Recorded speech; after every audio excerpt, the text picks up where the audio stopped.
Alright guys, welcome to the Fight Night Fluffy versus Robocop full card breakdown. How you guys doing? As you guys can probably tell, this is one of the more improvised streams I've done. I wasn't positive if I was going to stream today, but we're going to get it done. I'm glad to hear it, Derm. I think I'm probably going to have confused people with a slightly different start time, but this stream is going to be at a bit of a quicker pace than usual.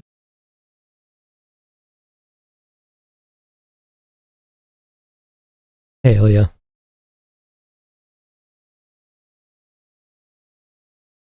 Yeah, Fossil got flatlined. That was hysterical. Yes, I saw a Contender Series. Thoughts on Islam versus Gary round 4 scoring? I thought it was very clear for Gary.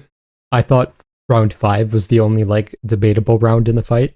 I'll get to that when I do the recap, but yeah, I thought round 4 was really clear. Thoughts on Morales versus Islam? I'd have to rewatch Morales tape, but that was really not a convincing performance from Islam. I'm outraged about round 4 to Islam. Yeah, me too. Do we get a double recap? Did I not recap the previous week? I thought I did.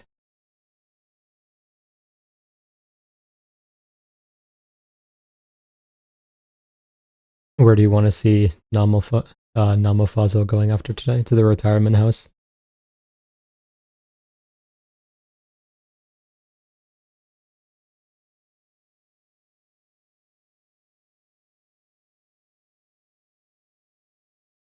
I'd pick Ian Gary over Islam in a rematch, not gonna lie. Probably me too. So I'll do like 5 minutes of questions and then I'll answer some stuff in between like polls and such, but I'm probably not going to stick around after too long for questions.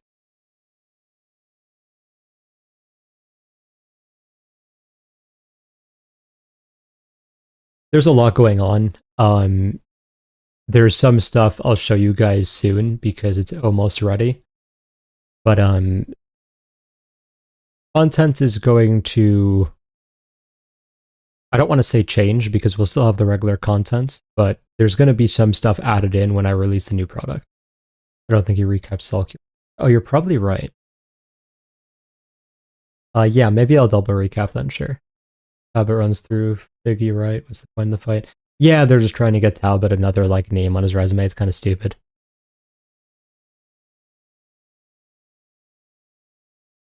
Yes, we are fading the dude that got the crazy KO tonight, and with any sort of striking will chin him against the cage. Oh, he turns and walks away.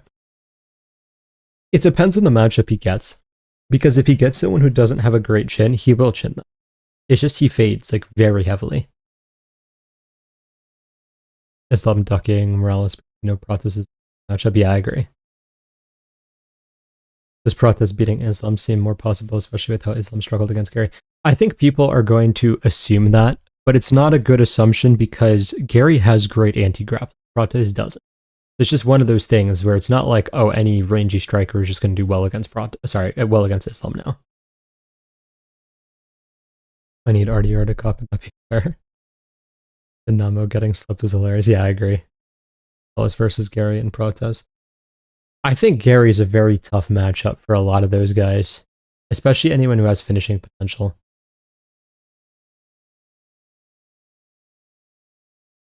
Oracle, I saw your comments about Nama being a trash talker that goes too far. What exactly did you say? You should probably just look up the clips so I don't misquote it. They're pretty much everywhere though, so if you just look up his stuff, you'll find it.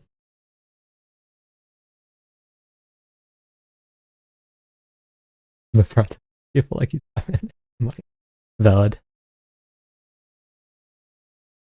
Pratas does have very good single leg defense. The problem is he doesn't have good chain wrestling defense because he voluntarily backs up to the fence a lot. So if you just throw a combo at Pratas, he'll just back up. And if you back up against Islam, he's just going to chain wrestle against the fence until he gets you down, or he'll hold you against the fence for the rest of the rounds if he can't get you down.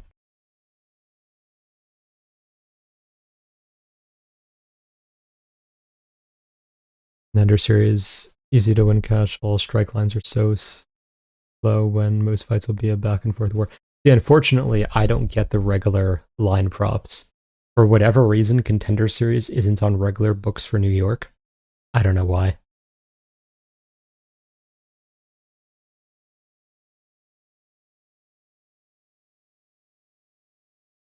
Morales early at 170. I need to relook at Morales' tape. I don't remember how bad or not his technical striking looked.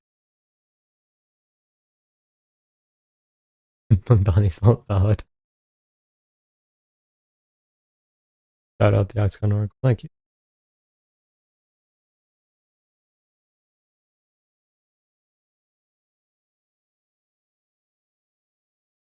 All right. We'll start off the analysis here. I'll put up a poll for like 5 seconds for this one, but it's going to be a formality.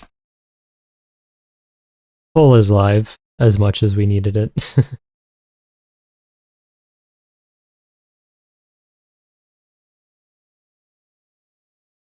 What a shocker. We have 100% for Dyer.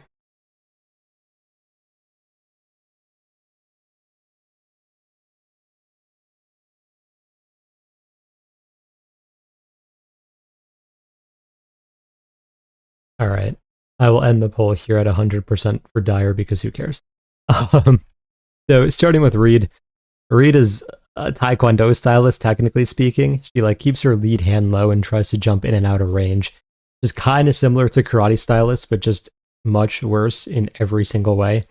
She does throw a variety of kicks, but she doesn't set them up at all, so she can be countered very badly. She's mainly looking to land the cross or just blitz in. She has a bad chin, she has bad defense, she doesn't have power, she has bad takedown defense, she has bad fight IQ. Seems like a cool person, but she sucks at MMA, so I can't really say anything good about her here, unfortunately. Dyer is a Muay Thai striker who is dependent on her kicks. She isn't really a good puncher in any capacity, so at most she's really just going to land a few jabs. She did technically start the knockout sequence in her last fight with like a sort of overhand, but she does rarely throw it, so I don't know if that was like a purposeful integration or just a fluke. She is extremely tall for the division, so she'll use body knees to drain her opponent. She's way too reliant on using her height as defense, though, so she can get clipped by punches in combination or if you pressure at all intelligently. She does have reasonable takedown defense from what we've seen, but it's never really been heavily tested. I mean, I'm not very high on Dyer. I've been waiting for a time to fade her, but like, this is literally as free of a free win you can get. So yeah, Dyer, I'm going to say TKO here. I hate how she's like very reliant on her kicks to find damage, but yeah, we'll say Dyer by TKO. All right, moving on to Wes Schultz versus Jackson McVey. I'll put a poll.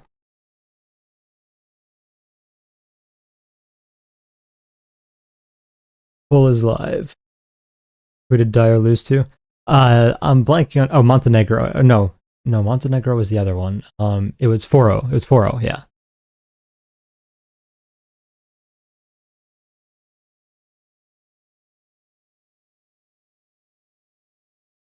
Oracle, I just got KO'd on UFC 5. I need some improving defense. I honestly don't even know how to play UFC 5, so couldn't tell you. Wow, it's like Jesus versus Jesus. That's definitely an interpretation. 55% for West so far. Dyer looks fried. Valid.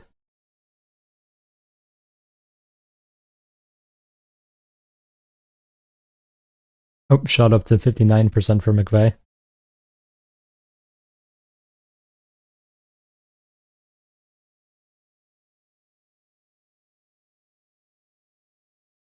Did you watch the fight today? Yes, I watched series today.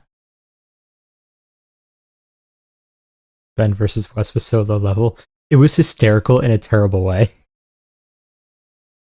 I picked McVey because he looks cooler. Fair enough. That's a Kai Hernandez fight. We'll get to that in the recap.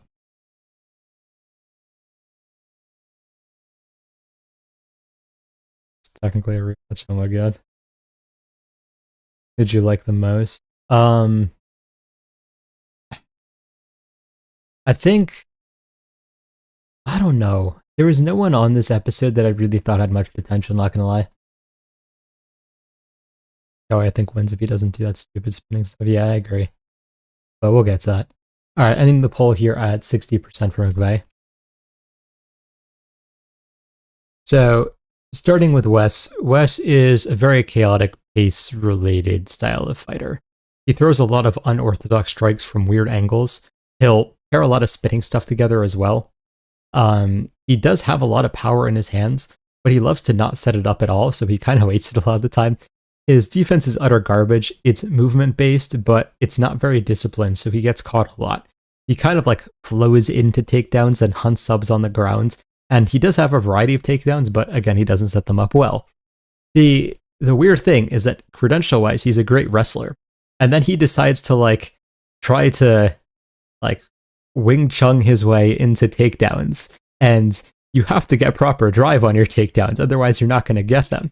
So he kind of just floats into them and then just falls flat on his face because he has zero drive, and I have no idea what he's doing. Like, I've never seen a credentialed wrestler have such bad shots as Wes, and it's like, it's so strange. I don't get it. He has so much like raw talent, but it's just implemented in the worst way humanly possible. Moving on to McVey, he's a clinch-oriented fighter. At range, he'll throw out some kicks using his length, and technically he'll punch occasionally, but he's definitely not comfortable at that range, and he is very easy to counter. When he can establish the clinch, he'll blast knees and elbows repetitively and try to break his opponent. He does have solid offensive submissions, but defensively he's extremely lacking, to say the least. McVey also pretty much has no takedown defense whatsoever. Anyone who's shot on him has gotten him down. So this is going to be one of those fights that like we know in advance is going to give brain damage, because something weird is going to happen. Like, Wes could catch him at range. McVey, I guess, could catch him in the pocket because he kind of throws there. McVey's probably going to look for the clinch. Wes might pull guard. I don't know. I think Wes is the better grappler, and I feel like this fight is going to involve grappling at some point. So I'm going to lean towards Wes by submission, but this is like the coin flippiest of coin flip fights. Like, I don't even know what else to say about it. It's just a mess of a fight. So Wes Schultz by submission is the official pick, but we'll see what happens. All right, moving on to Gage Young versus Stan. I don't know how to say his last name. Dorsenville, I think. Yeah, there we go. I'll put it the poll. Poll is live. I like Puga, but I do love people that go to the body. Fair. Rez look good, but it's a lot of flaws. Yeah, that's the problem. It's just he has a lot of defensive flaws. Have you seen Marcos Deadly? He's LFA flyweight champion. I heard rumor he's coming to season. I don't think I've seen him, but I could just be forgetting. I'd have to check. You ever change a pick after a stream? No, because I do my tape. Well, okay. Very rarely, I should say. I shouldn't say no. I actually changed from Montez to McMillan like the day of the fights, but that's pretty much the only time in recent memory that I changed a pick. We should get rid of the Ultimate Fighter and just have Dana White consider 3 rounds. I wouldn't disagree with that. We have 90% for Young so far. I think a lot of people aren't voting because they just aren't familiar with Stan since he's debuting, which is very fair. All right, 92% for Young. I will end the poll. So, starting with Young, he is mostly a fluid kickboxer. He throws out a lot of kicks to varying targets using both of his legs. He will flick a lot of jabs early, and then sometimes he'll switch to a lead hook. As the fight goes along, he'll start to put together longer combinations. Generally, he wants to throw, pull out a counter, then continue throwing. Because he's so fluid, but doesn't have a great understanding of footwork, whenever someone is more explosive, they do tend to land on him pretty easily. He has solid takedown defense fundamentals, but if he does get taken down, he can struggle to get back up. Stan is not what I was expecting, to say the least. He is a pace and movement-oriented fighter. He really just fights to break people over the 15 minutes. He's basically like an Andreas Gustafsson if Gustafsson wasn't an utter can. He constantly moves forwards and looks to create damage. He'll throw a bunch of teeps and oblique kicks to constantly push his opponent back. Then he tries to use his footwork to set up overhands and hooks in the pocket. He will constantly switch stances to get better angles, and he changes things up by shooting takedowns. He actually doesn't even care if he gets the takedowns. He genuinely just wants to be as annoying as possible and will straight up just drag people around for no reason. On the ground, he will chase subs and ground and pounds. He doesn't really care if he loses position because he just wants a heavy pace. His cardio is pretty crazy, and he has an even crazier chin from what we've seen. He took a flush spinning elbow on the chin, backed up for a few seconds, and was perfectly fine and started throwing bombs again. So I was expecting the UFC to give Young a free win, basically on short notice. So I was expecting to be picking Young pretty much no matter what here. Stan is, as I said, not what I expecting. This guy looks like someone who could be really legit. I think that he's actually going to probably show out in this fight as long as the short notice doesn't impact him. The only thing I'm worried about for him here is that because he is so cardio oriented, if he's just slightly out of shape, the short notice could definitely take a toll on him. But if he comes in shape here, and he seems like the type of guy who's going to stay in shape year-round, then I really do think he's just going to maul and break Gage Young. Honestly, the other reason, well, there's a few reasons why I don't like Young in this fight, right? So the way to beat Stan is you have to have one-shot knockout power where you can counter him coming in because he is hittable, or you need to have the footwork to be able to constantly pivot and escape his pressure. Young has terrible footwork, and he doesn't have power at all. So he's stylistically just terrible in this matchup because Stan is just going to prevent you from getting into the flow state repetitively by doing random things. I also don't have the highest opinion of Young after his last fight because he loses round 1 to Thiago, what's his name? God. Thiago Moises, there we go. He loses round 1 to Thiago Moises. Then round 2 is a close round. I thought Young won, but after that round ends, you have to be like, okay, I don't know what side the judges went on. Then round 3, he's looking good. He hurts Moises multiple times and then wastes a minute and a half showboating. Just what are you doing? You could be down 2 rounds. Finish the fight. Let him get back up or go down and ground and pound. Don't dance and waste another 20 seconds every time he goes to his back. I don't know. I just have such a low opinion of Young because of that.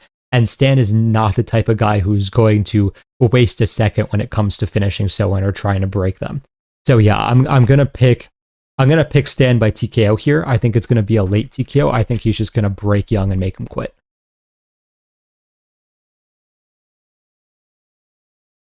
Are we glazing Stan if he wins? Probably. Moving on to Marcio Barbosa versus Ryan Cous. I'm not even going to put up a poll for this one. This is one of those fights that's really insulting. I thought about skipping the analysis for it, but I'll do it. Barbosa is an extremely aggressive power puncher. He throws mainly hooks and overhands. He definitely can overextend because of how hard he commits. He also has very questionable cardio. He tends to lose if it goes past round 1. Cous is just straight up a sacrificial lamb. He switches stances on the outside and throws kicks to varying targets. He enters the pocket with looping shots. He switches to a takedown once you're comfortable striking and then tries to do damage on top. He has terrible defense pretty much everywhere. Barbosa is minus 1,000 for a reason. They signed Cous to get flatlines. That is his purpose here. Yeah, Barbosa should win by round 1 TKO. If he doesn't, I don't know what's happening in UFC this year. Did I start early? Yeah, I started 10:45 today. 15 minutes earlier than usual. Moving on to Chris Padilla versus Nasrat Haqparast. I'll put up a poll for this.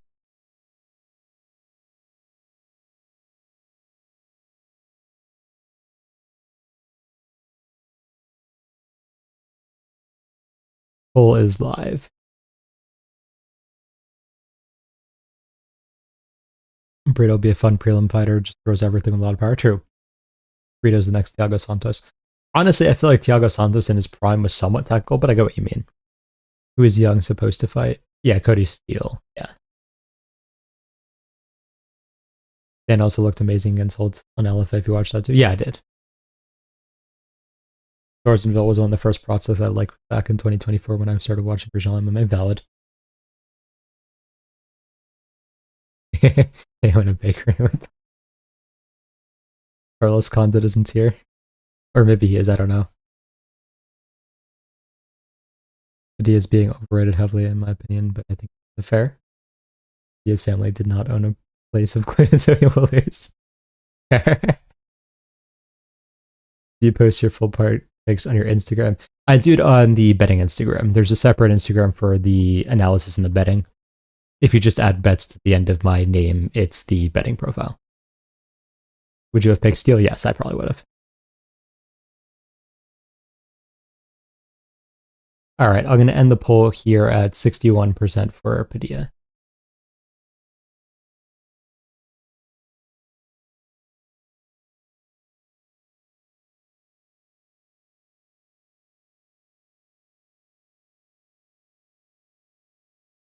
All right, starting with Padilla. Padilla is an extremely pressure-heavy fighter. On the feet, he has a Muay Thai style, keeps a high guard, throws a lot of kicks moving forwards, then tries to throw the right hand over the top. If he can get into the clinch, he'll look for knees and try to back his opponent against the fence. When they're against the fence, he'll look for damage in the clinch and try to just drag his opponent to the ground. Generally speaking, he's really trying to just break his opponent over 3 rounds, but he definitely does get hit in doing so. It's I don't want to say a high-risk style, but it's a style that definitely requires being able to take a shot. Moving on to Nasrat. Nasrat is a southpaw sniper. He throws a lot of volume, but generally is just looking for the left cross. He keeps a high guard and tries to get you to open up before sitting down in his strikes. He does have a variety of setups, and he will go to double or even triple jabs to close the distance if he needs to. He throws out some body kicks, but it's nothing really crazy. He does have very good reaction time on his sprawls, so he is quite difficult to take down. He really struggles with pressure and people not letting him get into his rhythm though. And in all honesty, his wins have aged really poorly. Like he had the split decision with Jared Gordon, and then Gordon got absolutely mauled by Rafa Garcia, and then got submitted by Miller right after. So that didn't age well. And then the Esteban Ribovic just hasn't looked great in general, in all honesty. So that didn't age well, and you get what I mean. So, holistically speaking, Nasrat is definitely the better fighter here, but he really doesn't deal with pressure well. Like, Jared Gordon's not the highest level of fighter, but just by constantly pressuring forwards, he was able to create a close decision. Like, all he had to do is just spam jabs and takedown attempts and just walk forwards. Bobby Green also pressured heavily and was able to just keep disrupting Nasrat by doing that. So while Padilla definitely could get stunned by the left hand, his camp definitely thrives around opponents who have like limited weapons because they're very willing to game plan around something very specific. So I do think they'll be able to create a strategy to deal with the left and just close the distance, get Nasrat against the fence, and then he should have a pretty big advantage there. I really don't think he's going to be able to get the takedowns. So honestly, this fight could turn into a really boring 15 minutes of like mild damage in the clinch, but I do think that Padilla should take it, especially because Nasrat will slow down while Padilla really won't. So I'm going to say Padilla wins this one by decision, which is crazy because I'm not someone who's ever been high on Padilla, but yeah, I do think he takes this. All right, moving on to Kennedy Nzechukwu versus Shamil Gaziev.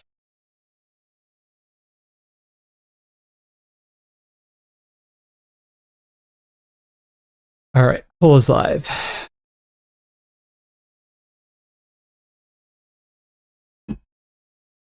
Burrito reminds me of Vinicius Oliveira without the insane pressure. I go, you mean.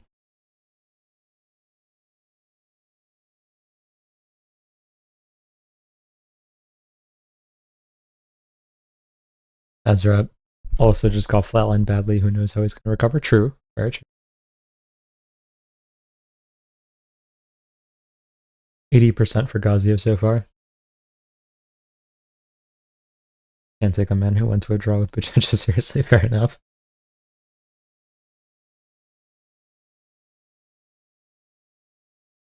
Thoughts on Gaziev title run? I mean, he did just get flatlined by Perisic. That might be a little difficult, but this is definitely a step down in competition from that.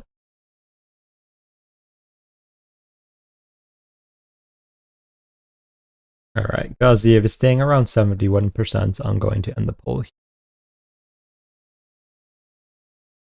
So starting with Kennedy. Kennedy is kind of a calm and calculated striker. He works mainly with simple techniques such as jabs, crosses, and teeps.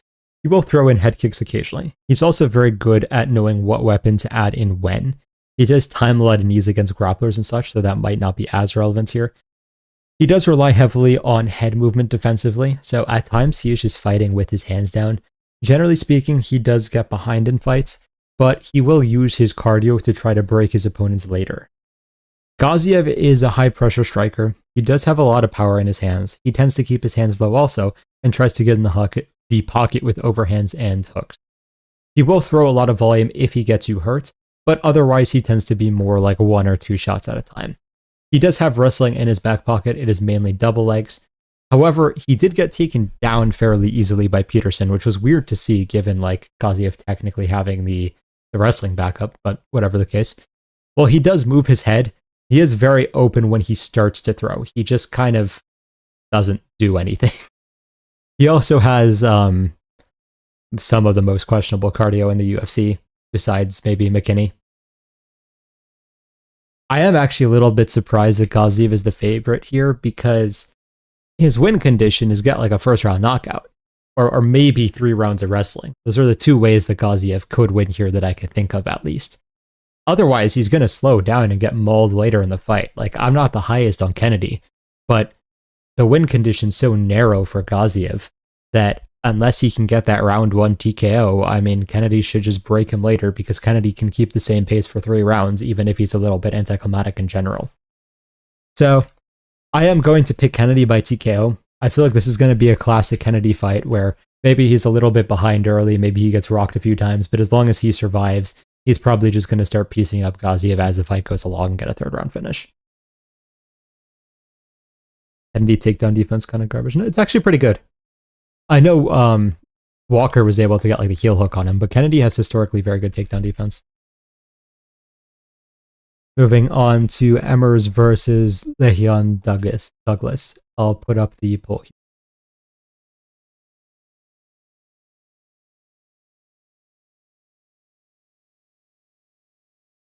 Alright, poll is live.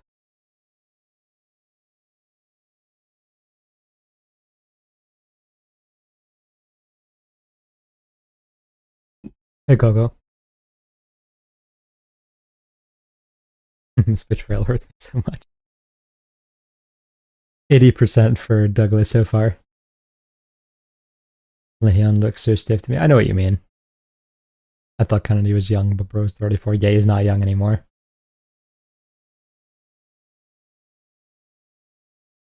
Walker hit Kennedy with the mythical shot from 15 feet away. Yeah, that was an interesting fight. We've got 84% for Douglas. 85. Alright. I will end the poll here at 85% for Douglas. So, starting with Emmers. Emmers is a rangy Muay Thai sniper. He has a bit of a weird Muay Thai style where he's a lot more fluid with his punches than most Muay Thai practitioners. He generally wants to get full extension using his length and clip you at the end of his straights. He does leave his chin up in exchanges, so he is very prone to counters in the pocket. His cardio is also quite questionable. If you put up pace on him, you could definitely break him. He does have decent takedowns in ground game, but he rarely uses them, so it's actually weird to anticipate whether it's going to be a factor or not. Douglas is a pure power puncher. He is very patient and waits for his openings while blasting calf kicks on the outside. He'll then explode into the pockets with overhands and or hooks. He will just start spamming hooks if the first one doesn't land. He used to not throw any straight punches at all, but he has started to incorporate them a bit more often, and he did show a good power jab in his last fight. He does, of course, have crazy one-shot knockout power. If he lands anything clean, his opponent is going to sleep. He really just uses a high guard defensively or defends by just trying to take your head off first. He doesn't really have much defense otherwise. Now, I'm going to say this outright. Douglas is not who people think he is. He's not that good. He overswings constantly. He has terrible defense. He has a very mid-ground game and so on. He is fun to watch though, but he's lost many fights for a reason. I'm going to pick him. I'm going to pick Douglas by TKO because Emmers has no defense in the pocket. So I think that they probably will end up having a pocket exchange, and Douglas will catch him and probably sleep him there. So I'm gonna pick Douglas by TKO, but I will be completely unsurprised if Emmers either wrestles him for 3 rounds or just catches him at the end of a straight and sleeps him immediately because Douglas has no defense. So, yeah, Douglas by TKO, but I am actually very confused that Douglas is almost affordable.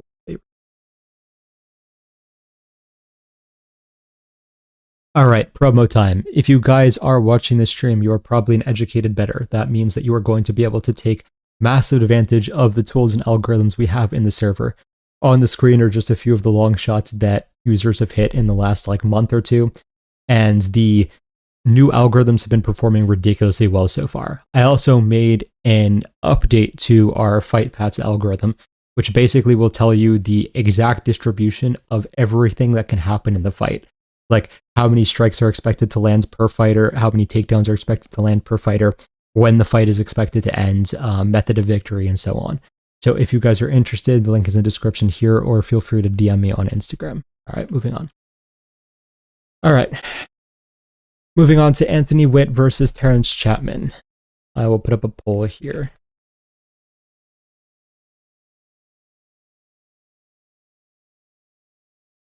All right. Poll is live. Where's the nun's quote? Oh my god.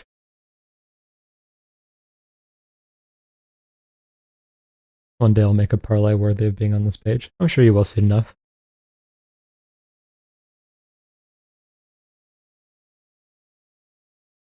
Bodybuilder versus blob. Why is there a poll? Okay, you know what? I have a slightly controversial take about this fight. We'll get to that in a second, though.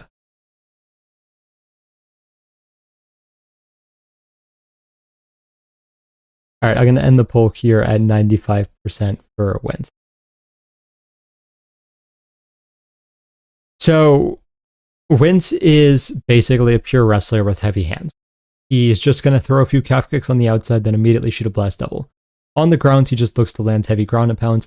His stand-up is somewhat unknown. He does seem to have power and know how to throw a punch, but his defense isn't very educated from the last time we did have to see him strike, so it's hard to really talk much there. Chapman is a powerful striker. He throws some really heavy leg kicks on the outside. He then throws a few jabs and opens up in the pocket. He does have some pretty crazy one-hit knockout power with pretty much everything. His kicks, he has finished multiple fights with leg kicks. He has finished with just one shot with his hands and so on. The breakdowns are short because we have very little info on both fighters. Now, again, my controversial take here, I don't think Wint should be minus 1050. Now, do I think he should be a sizable favorite? Yes, because we've seen more from him. And I think he's probably just going to be able to take Chapman down and maul him. But we haven't seen Chapman have an issue with defensive wrestling, really. Right? There's nothing indicating that Chapman's just going to get run through here. And on the flip side, if they have to stand, there's nothing indicating that Wint can have success. Maybe he's improved massively. These guys have had a mutual opponent. Wint went to a split decision, and kind of a questionable split decision, not going to lie. Chapman flatlined him in the first round. Obviously, MMA math doesn't necessarily work. That opponent may have just had crazy takedown defense, and it won't really apply to Chapman, who is not going to be able to defend takedowns potentially. But just saying, do we really want to price someone at minus 1050 knowing that, and not having really any other info? So, free tip, if you're betting this fight, just don't bet on on Wint's money line. If you're gonna bet it, just bet on a violence play, maybe first round TKO type of thing, maybe an under 1.5 round line, something along those lines. Don't go on a minus 1050 when we have no idea what's gonna happen. All right, moving on to Carly Judice versus Gisela Chavez. There we go.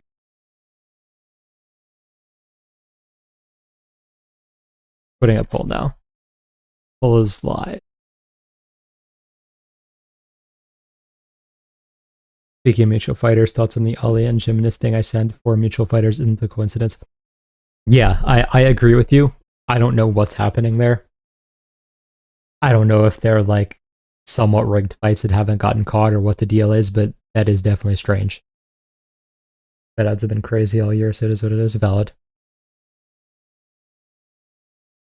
Okay, Derm.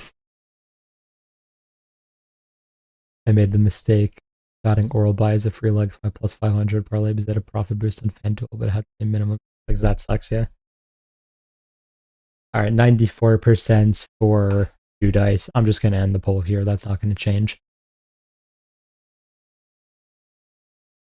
All right. Starting with Judice. Judice is a high volume striker with pretty good cardio. She does work with teeps and knees. She has a reasonable understanding of takedown defense and scrambles back to her feet pretty urgently. She did, however, show in her last fight that she can be very low IQ and just initiate grappling sequences for no reason and then lose said grappling sequences and get in trouble because of that. So I have no idea what to say about that. Her boxing is mainly proactive combinations. She has a bit of trouble doing damage with them because her hands are just not the heaviest. Like, she's landed multiple clean combinations and just really not hurt people. She also definitely does struggle on the back foot a bit, defensively speaking. Chavez is a Muay Thai striker. The majority of her focus is just to blast a 1-2 repetitively. Sometimes she throws hard round kicks. She does not have good defense anywhere. She is, however, built to go through a war. She does take damage very well. Her takedown defense is also pretty much garbage. I mean, yeah, Judice should win pretty clearly here. She's the much better striker. The last fight definitely made me a lot lower on Judice's potential. But, I mean, Chavez just went to a split decision with Dubin, so enough said there, right? Like, I'm going to pick Judice by decision. I think that Chavez is durable enough to take damage, but it could be a TKO from Judice. Maybe she pulls something out again. But yeah, Judice by decision is official pick. All right, moving on to Markel Mederos versus Mason Jones. Put a poll here.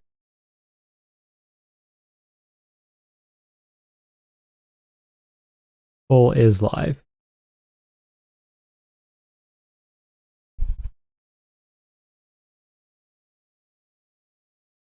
I hate jiu-jitsu guys that think they're strikers and don't use their background at all except for Robocop since they can actually strike fair. Mason Jones looks so bad it makes me angry. I get what you mean about his technique, yeah. Mederos is going to win. That's fair. 83% for Jones so far. Jones, but betting Mederos because these odds are unstupid. Fair enough. 86% for Jones now. All right, I'm going to end the poll here at 86% for Jones.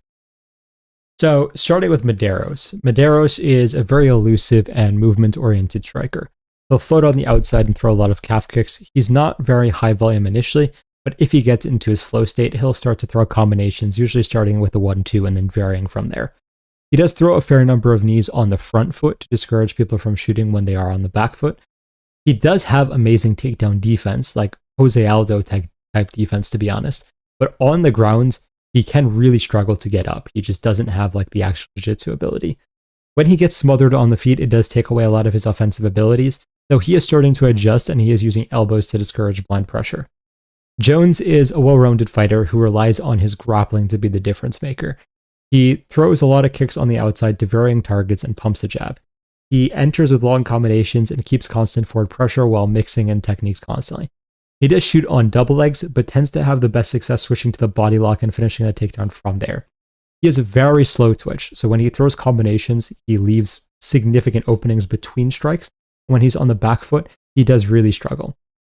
You can throw around his guard and clip him because he is very slow, but he will really work to just break his opponents. His pace will not slow across 15 minutes, and he will continue to look for a finish. I honestly think that Mason Jones is a complete fraud, and Mederos is super underrated.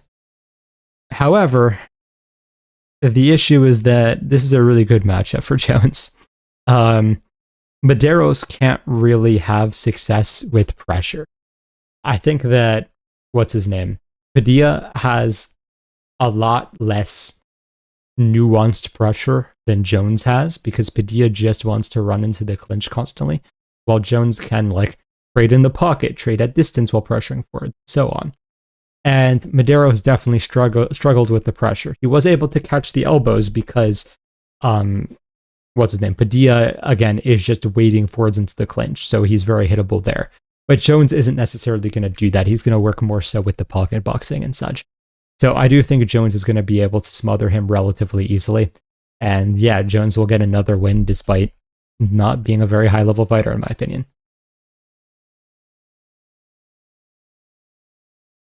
All right. Moving on to Rainer de Ritter versus Roman Dolidze. Put a poll for this.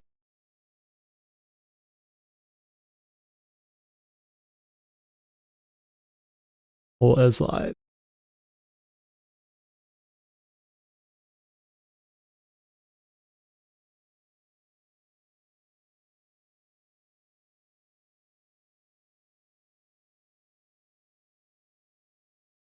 %80 for RDR so far. Padilla's walkout at 327 was tough. I think that's why Padilla has. Fair. Roman is legitimately so bad. I get what you mean. People forget, man, Durham used to confuse Dolidze and Paul Craig when he was getting into the sport. Fair. Dolidze is going to win. Fair enough. All right, I'll end the poll here at 80% for RDR. All right, so starting with RDR. RDR is an aggressive grappler. On the ground, he really looks to land ground and pound to open up subs and then attack that immediately. When he's wrestling, he usually prefers to go to single legs if he's at distance or get into the clinch and go for throws. On the feet, he will throw kicks at distance and knees in the clinch, but he doesn't really set anything up, so he's very easy to time, which we saw when Whitaker just timed the knee with the overhand. His footwork and punching looks like watching a toddler try to hit pads. It's so bad that it's actually giving me secondhand CT every time I have to watch him fight. He cannot block a straight punch for his life. Like, he literally just absorbs every single one of them. He also falls off the top randomly when he's on the ground against decent grapplers, which is definitely a little bit concerning here. Dolidze is a grappler, but for some reason he rarely uses it and just brawls on the feet instead. If he is on the ground, he's extremely technical and can outmaneuver almost anyone, but tends to not really find submission finishes in the UFC often. On the feet, everything he throws is very hard, but it's also extremely slow. He emphasizes the lead hook and will sometimes throw it paired with an overhand. He does throw out some calf kicks, but it's mainly too high at his hands. When he does shoot, it tends to be on a double leg. He'll try to pass and land damage pretty much immediately. His lack of speed can definitely lead to him getting hit a fair amount. This is such a weird fight, especially because they are both moving up in weight simultaneously. The problem is this matchup. This is going to be so bad. Yeah, so, okay. So Dolidze only throws hooks. RDR knows how to defend hooks, while he doesn't know how to defend straight shots. So Dolidze loses the striking advantage that he theoretically has. So now RDR has a striking advantage because despite the fact that he can't throw a punch for his life, at least he can throw knees, and I don't think Dolidze really has any way of defending that. RDR is the much better wrestler and is going to have the ability to control where the fight goes. However, RDR also loves to fall off the top for absolutely no reason, while Dolidze is a more technical grappler. So RDR is going to influence the where the fight goes, but he is definitely like the type of guy who could just end up getting reversed here and lose the entire round because of that. Like, it wouldn't be the first time it's happened. So I'm gonna pick RDR by decision because I think he just has more ways to win the fight. Like, I think he can land the knees in the clinch. I think maybe he can get like the judo throws, and then maybe if he just holds position, he'll be safe. Especially since it's a 3-round fight, and RDR is not going to gas as badly in a 3-round fight, even though he will slow down in round 3. He could probably bank the first 2 rounds, but I don't know. This is just one of these matchups where it's like, what are we doing here? The RDR by decision, I don't even know what else to say. Is this going to be funnier than Hamdi Barnett? Probably. Like, I wouldn't be shocked if we had like 10 reversals in the manner of a minute here. Yeah, it's just one of those fights. All right, moving on to Sergey Spivac versus Vitor Petrino. I'll put a poll for this.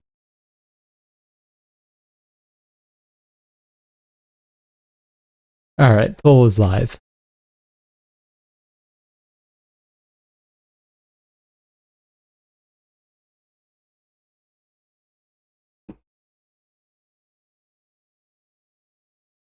Actually, they find a way to double sub. Yeah, they both go unconscious simultaneously somehow.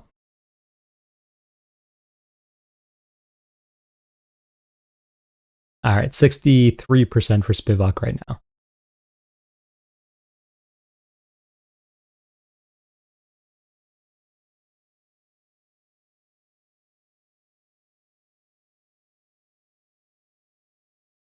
A concern with Petrino, does he actually have IQ? Because I feel like he's going to randomly shoot a takedown for no reason. I get exactly what you mean. All right, 60% for Spivak, which is the opposite of what the odds have, but I definitely understand. Spivak via cool polar bear tat, valid.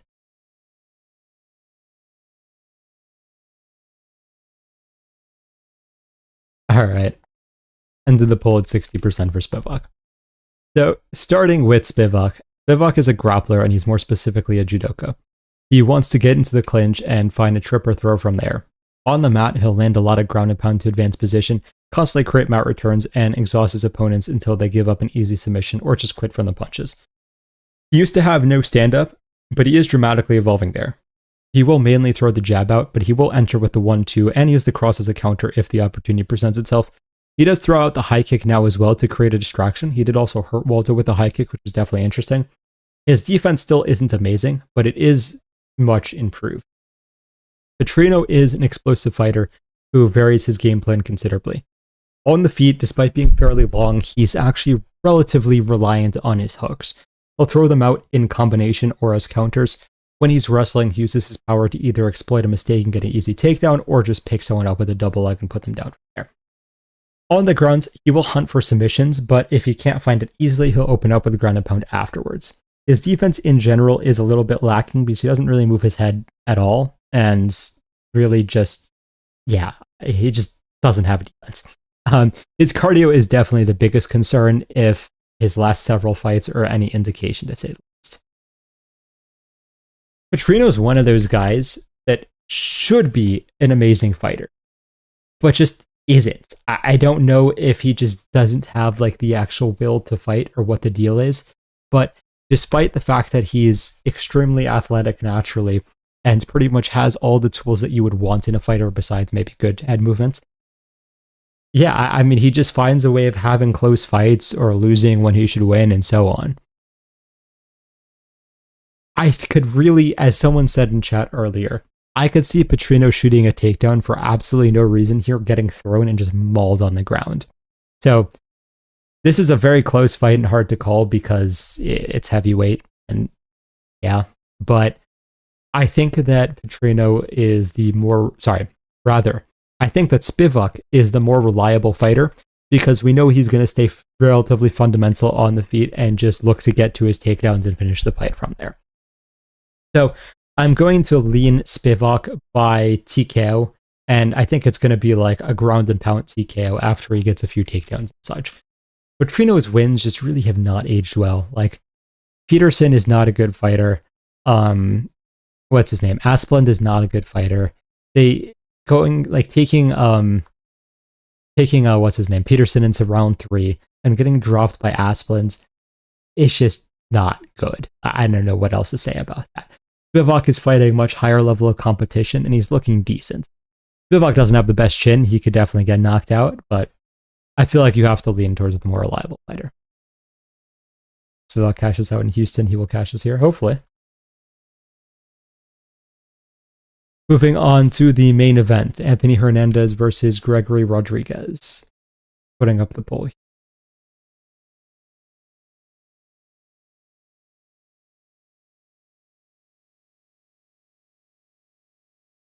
Poll is live.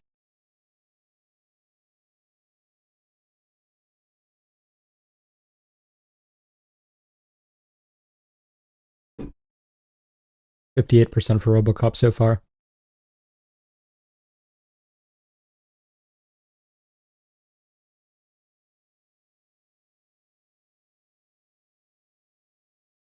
Asplin is lower than Lionheart, bro. Valid. How is that the co-main? I have no idea.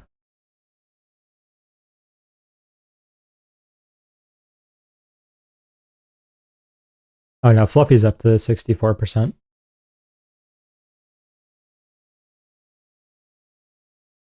Robocop will be winning round 1, the guessing. Very possible.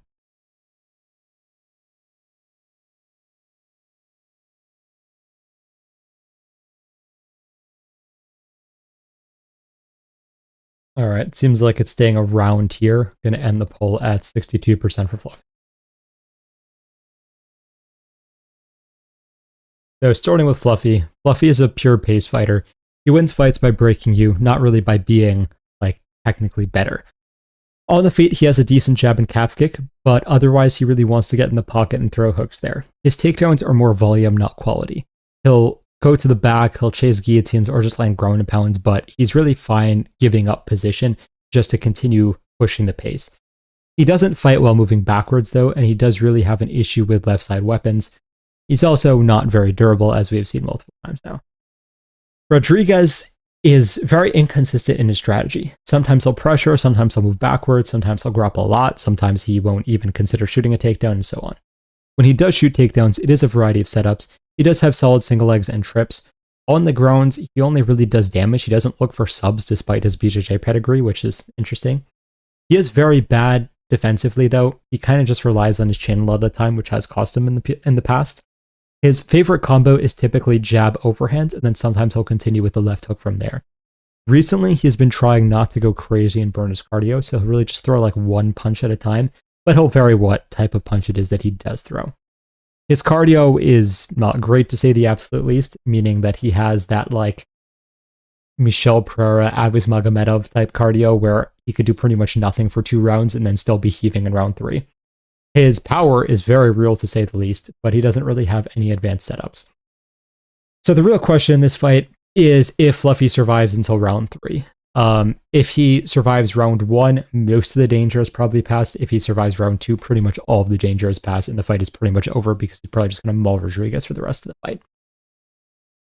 The risk of getting chinned in round 1 for Fluffy is definitely there because he gets tagged a fair amount. In pretty much any of his last fights, he has gotten hit at least some point. Like even in the Dolidze fight, while it was very dominant, in round 1, he definitely did get caught by some big shots.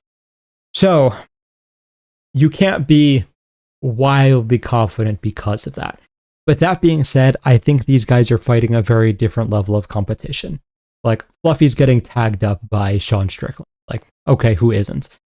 Rodrigues is nearly getting knocked out by Kopylov in round 3. That's not as good of a look, to say the least.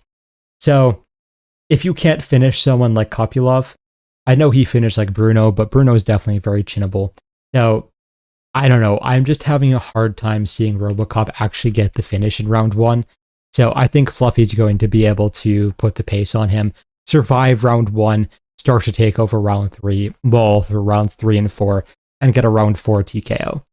So, I'm going to pick Fluffy by TKO, and I think it will come, of course, later in the fight. I think round 4, maybe round 5.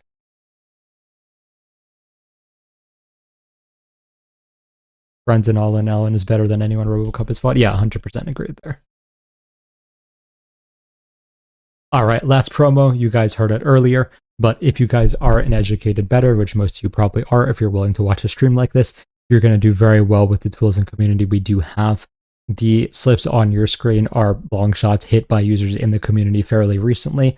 The algorithms have all been up a crazy amount since the new generation released, and I improved our fight paths tool, which basically tells you the probabilities of everything happening in a fight, from round of victory, method of victory, to like takedowns, strike lines, etc.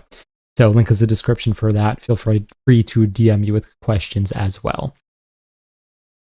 I'll answer like 2 minutes of questions, then I'm going to quickly do the recap from like last week, maybe the week before, and then we will go on from there.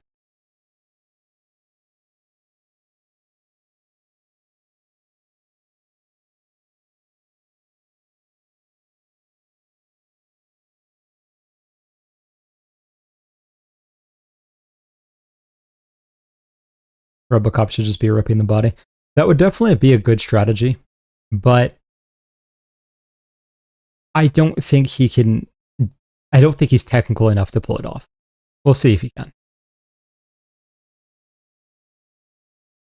Who looked the best on Contender Series? I honestly wasn't that high on any of them. Hamza versus Fluffy, probably Hamza realistically. What does the fox like? Stay. Oh, you got an Islam versus Shavkat. If Shavkat comes back the same, I'd say Shavkat. How do you score DJ and Cejudo? Low-key scored it for DJ. Honestly, it's been so long since I've watched that, I would have to watch it. Do you track your picks, not just bets? The algorithm picks or my picks? Because that's a different story. I don't track my picks, but I know other people do. Harder hitter than Robocop in middleweight? I mean, probably Gaziev, I guess. Shavkat versus Protez? Protez, I think. I thought Contender Series was Fight Night. It was fun. I'm just not that high on like the future of any guys. Cypher hits hardest in middleweight for sure. Oh, that's also possible, yeah. Do Shavkat's defensive flaws not worry you? I mean, he should maul Islam on the feet, but I don't know. Head movement is horrible. Shavkat's defensive flaws would be a problem against someone like Protez, as we were saying, but I don't think it would be a problem against Islam. Early picks for 333. Remind me what fights are on there. How far do you think Michael Oliveira can go? I think he'll be at least top 10. Gaziev versus Kopylov early prediction. I'm actually leaning Gaziev, unfortunately, as much as I hate to say that. Could Pyfer go far in light heavyweight? I mean, probably. He's more technical than most of them. Hardest test for Islam. Again, if Shavkat comes back healthy, I think Shavkat.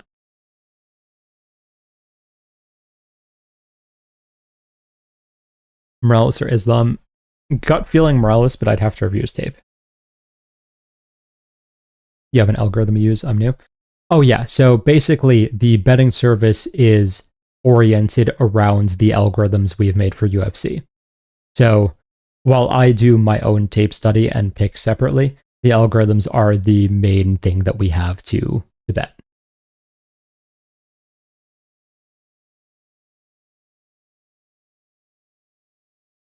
Pyfer versus Strickland is my dream UFC fight.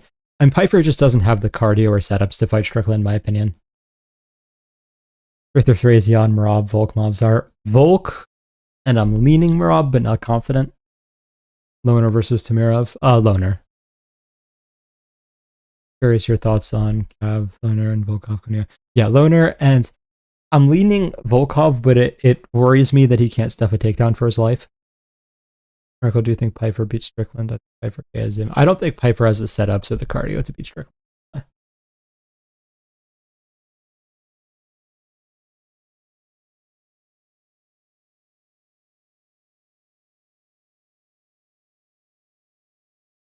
Apparently this is a hot take, but Ian Gary beat Islam rounds 3, 4, and 5. The amended rules clearly state that just meaning it's dominant of the fight.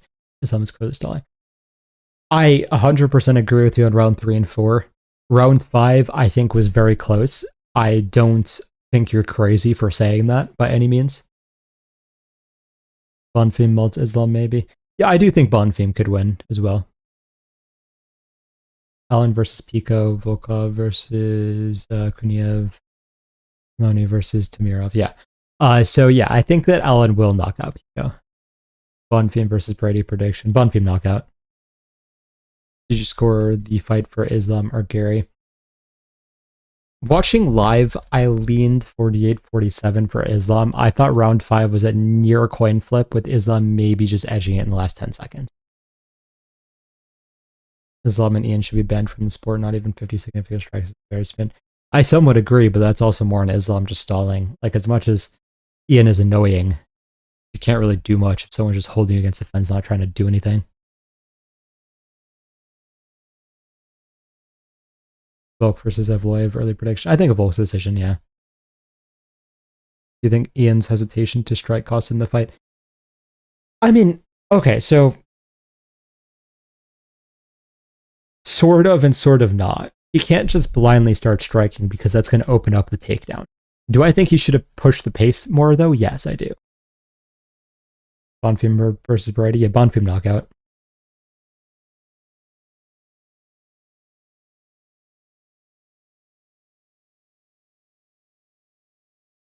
If Ian Gary wasn't Ian Gary, more people would call it fighter robbery. I do agree there. Morales versus Bonfim, who wins? That's a good question. I'd probably lean Morales, but I'm not positive. Ayer versus Silva? Oh, Silva for sure. Okay, I'm going to quickly do the recap of last week. Okay, so starting with Wells versus Oralby. I have given up fully on Oralby as a prospect. I think he's done. This was like genuinely embarrassing. Oralby has not improved at all since he entered the UFC. I've literally seen zero adjustments out of him whatsoever. His offense has not gotten any better. His defense has arguably gotten worse. He genuinely seems like a worse striker since he started like doing multiple different countries per fight camp. This was just a terrible performance because even though, yeah, he was winning rounds 1 and 2 and realistically just needed to survive round 3, you're getting tagged up on the feet by Jeremiah Wells. You're getting tagged up on the feet by someone who's getting dropped by, what's his name? I don't know, whatever. You guys get the point. Matthew Semmelsberger, right? He's getting like dropped whenever he's on the feet with Matthew Semmelsberger. Like, that's not a good look. The wrestling also was just, like, you should be getting a finish over a Jeremiah Wells if you are a decent fighter. Oralby has proven that he is not a prospect and he is just done.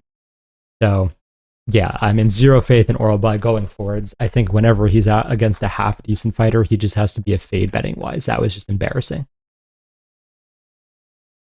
Good night, Oracle. I'll do random stuff in the Discord tomorrow. Have a good night. Magny versus Brahimai. So, Brahimai dominates round 1. Magny comes back, gets the finish round 2. I am a little bit surprised because while I did expect Brahimai to gas, I expected it to be more like round 3 if he was going to gas. I didn't think that he would just immediately die if he didn't get the round 1 finish. So, a little bit surprising because he's usually pretty durable and usually not like that easy to put away by any means. But he also did get dropped by Court McGee, so maybe that should have given it away that he was like deceptively chinny. I don't know. So Magny pulls it off again as like an 80-year-old man. So good job to him. All right, Rafael Tobias versus Lucas Fernando. Yeah, Fernando's legit. I thought he would be able to get the first round knockout. It took him a little bit longer. Tobias seems to be pretty durable. Fernando also just really doesn't have the one-shot knockout power at this weight class, which is fair. I mean, he is on the smaller side for this weight class, which is fine.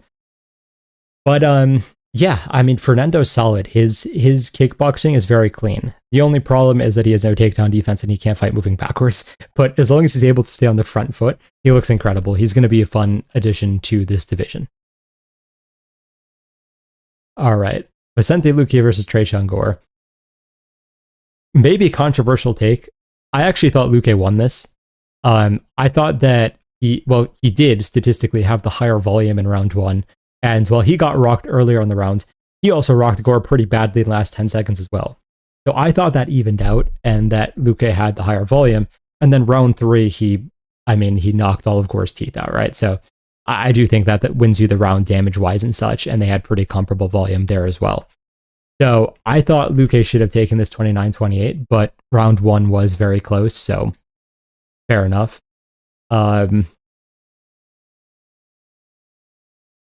also don't know how Luque didn't get that Darce.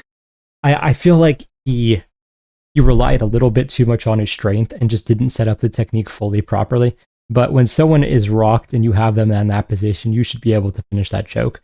I really do feel like Luque has to step away at this point because if you can't beat Gore, I don't know what to say. But yeah, so Gore officially gets the decision, is what it is. He still did not look very good in all honesty. Moving on to Dante Johnson versus Eric McConico. So this went pretty much exactly as we expected, right? Like Dante Johnson was going to find the chin because McConico has no chin and he has no defense. But Dante Johnson also got staggered by a jab, so it's kind of like, as we're saying, he's not a defensively sound fighter yet. He's very dangerous, but still has a lot of adapting to do in his career. we'll see where he goes because he has some years before he hits his like full prime. So we'll have to see what happens. Charles Johnson versus Eduardo Chapelin. Honestly, if Chapelin wasn't on like a few days' notice, it seemed like he was going to dominate this fight. Because Johnson had literally nothing for him until Chapelin gassed himself out chasing the finish. So even though Johnson like technically got the spectacular finish, I thought it was like still a pretty bad look for him, and he's still a permafade for me moving forwards. I think he sucks at everything. Thoughts on Dante moving down to welterweight? He should not, in my opinion, because it's just going to be a higher level of competition there. How did Charles Johnson beat Van? I have no idea. All right. Chidi and Jokwani versus Joel Alvarez. Another fighter who is just like, what are we doing? Alvarez, like, I did say in the breakdown, for those of you who were here, which probably most of you were, that I was really concerned about Joel Alvarez dealing with the range here, and I wasn't sure that he was going to be able to. Yeah, we saw that play out in even more dramatic fashion than I thought, because Joel didn't even seemingly try to adjust anything or go for it. I thought that if he was having that much trouble, he would switch to the takedowns or something like that, but he didn't even pivot at all. Dude just was content getting mauled to a 30-27. So, yeah, that happened. I don't even know what to say there. Joel can't fight at welterweight. He either needs to go down to 155 or like dramatically change his camp and his training and everything, because he's terrible at welterweight. S1 Rebivics versus Edson Barbosa. This made me more confident that Rebivics is not very good, because he was getting hit by everything Barbosa threw. He was also just swinging like a lunatic, like nothing was set up properly. Even though, like, yes, he gets the round 2 knockout on paper, it's a good performance. I thought it was very poor, technique-wise, defense-wise, pretty much everything. And I think going forward, Rebivics is going to lose most of the time. Monster Abdul Malik versus Dustin Strolsfuss. So yeah, outside of Oralby, biggest fraud check on the card. Yeah, Malik did lose last time out, but at least you could argue that that was a bad matchup stylistically. Strolsfuss was about as good a matchup as you could get stylistically, which is why Malik was a massive favorite. So the fact that Malik lost this, and he didn't lose this because he was the worst fighter. He lose this because his fight IQ is abysmal and because he just doesn't seemingly like to fight. He's more of an athlete, not a fighter, it seems like. Like, why are you... He got punished for lunging on his straight multiple times, where Strolsfuss would just level change under. That happens once, okay, fine. You try it one more time, whatever. Happens twice, maybe we start adjusting. Happens 3 times, like, are you stupid? So, yeah, this fight, again, I think for everyone, basically told them that Malik has absolutely zero potential in this sport.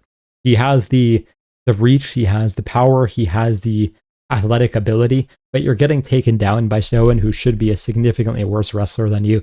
You're getting pieced up on the feet by someone who's not a good striker. Dustin Strolsfuss got mauled by Gaslam in his last fight. Like, what are we doing? So yeah, I would like Malik to get cut or retire or something along those lines. Hey, GTA Crusaders. Charles Johnson got the win because of his new haircut. Valid. Robin Cody Brundage didn't tell you that. See, the thing is, Cody Brundage makes a lot of people look bad. Even when Cody Brundage gets finished, he still finds a way of making his opponent look bad. Like, what's his name? I'm forgetting if he's Australian or Kiwi, but the guy he fought like a few fights ago who finished him, he still was tagging him with like overhands early. Roston, yeah, exactly. So it's like Brundage fights are weird. Everyone looks bad against Brundage, and I don't even know why. All right, moving on to Jalen Turner versus Kelly Fernandez. I have no words for what Fernandez was thinking. Like, I called out in the breakdown last week that, yeah, Fernandez had to be careful of Turner trying to punish the timing on his kicks. But apparently he didn't think that because he decided to go for, like, the least committal spinning back fist of all time midway and just get knocked out. Like, okay. I guess. I don't think we even learned anything from this fight. Like, that was very, very clearly stupid to do. And I don't know whose idea that was, to say the least. But yeah, Turner gets another round 1 finish. For good for him. He did what he needed to do, to say the least.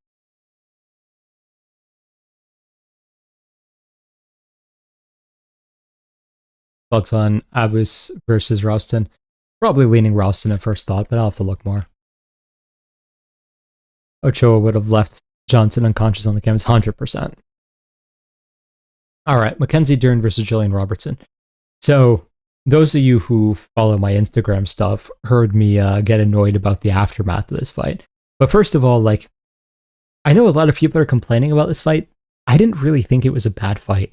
Like, Dern was looking for the finish for the first, like, three rounds, I think, actually. And she even kind of did in the beginning of round 4 as well. Dern looked vastly improved. On the feet, she was actually cutting angles properly. She has proper takedowns now, which is a massive improvement to say the least. So she took a massive step up that I did not expect her to take. Robertson just wasn't able to keep up early because Dern is just the better fighter realistically. But Robertson did her best to reverse position, look for damage in round 4, try to steal that round back. I still think Dern rightfully got it. And then in round 5, Robertson looked for the finish the entire time. So fair play to Robertson. I don't think this was like a bad performance from her. I think this was as good as she could do with her current skill set. And yeah, I really despise Dean Thomas for that whole thing. And his apology seems like, I don't know. I think the dude is just a narcissist. And the apology came out of like the necessity because he realized that everyone was starting to hate him. But I'm glad that Robertson didn't accept it and is like pressing that case because that was really a terrible thing for a coach to do. So yeah, I mean, I think that as much as I love Wei Li, I think Mackenzie could give her problems now. I'm not sure who I would pick in that fight. So I would like to see it in all honesty. All right, so the controversial one, Makhachev versus Gary. I mean, this went pretty much exactly as I expected. So as you guys remember, I picked Islam by close decision, and that's what we ended up having. You could definitely argue Gary won the fight. Round 5, yeah, I mean, the 7 significant strikes to 0 is a bad look for Islam. The last flurry could have stolen the round for Islam, but I don't know. It's really a tough call overall. Islam is the most boring champion in UFC history. That's like certain at this point. Gary could have done a little bit better. I really feel like he should have blitzed more. I understand why he was fighting on the outside, but I think that if you put Islam on the back foot, you're going to have more success than he was expecting.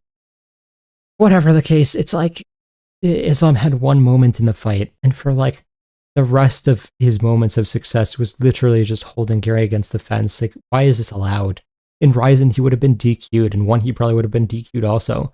It's just, like, UFC does not care about entertainment quality at all anymore, which really sucks.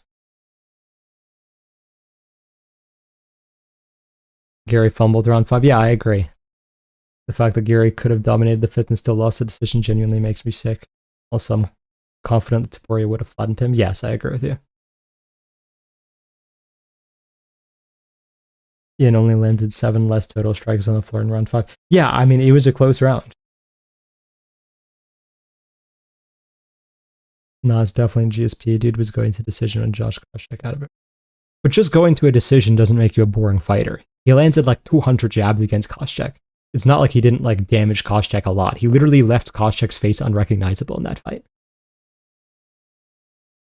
We can all pray that Prates puts him out cold. Would be a 10 times better champion. Yeah, I'm rooting for Prates. I just unfortunately don't think it will happen. Also, if Herb had separated in round 1, it could have been an entirely different fight. Any other fight, they would have been separated multiple times. Yeah, I agree with you. GSP beating Koscheck was incredibly satisfying. Yeah, I agree. Do you think Morales could pull it off? I have to look at how Morales strikes again, but my gut feeling is yes. I'm not sure. JPL is coming. Yeah, he needs to hurry up though. Islam will retire before JPL gets top 5. Yeah, very possible.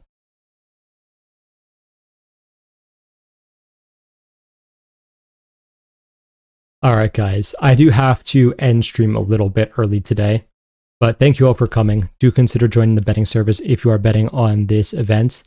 If you are watching the events, I hope you enjoy. Have a good night guys, and I will see you next time.